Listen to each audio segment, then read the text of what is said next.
বিসমিল্লাহির রহমানির রহিম। আসসালামু আলাইকুম। আমি এখন মহাসাগর সম্পর্কে বলবো। মহাসাগর বিশ্বে কয়টি রয়েছে এবং কি কি? অনেক শিক্ষার্থীরা এটা জানে না। এটা হচ্ছে একটা সাধারণ জ্ঞানের অংশ, এটাকে জানতেই হবে। এটা যে কোনো প্রতিযোগিতামূলক পরীক্ষায় আসতে পারে।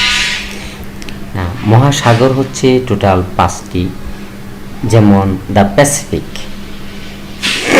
মানে প্রশান্ত মহাসাগর, দি আটলান্টিক এটা হচ্ছে আটলান্টিক মহাসাগর, দি ইন্ডিয়ান ওশান ভারত মহাসাগর, দ্য নর্থ ওশান সুমেরু উত্তর মহাসাগর, দ্য সাউথ ওশান কুমেরু দক্ষিণ মহাসাগর। পরীক্ষার মধ্যে এটি আসলে শিক্ষার্থীরা অনেক সময় এটা এলোমেলো করে ফেলে। মহাদেশের জায়গায় বলে ফেলে মহাসাগর, মহাসাগরের জায়গায় বলে ফেলে মহাদেশ। কাজে এটা সতর্ক থাকতে হবে। মহাদেশ হচ্ছে 7টি, মহাসাগর হচ্ছে 5টি।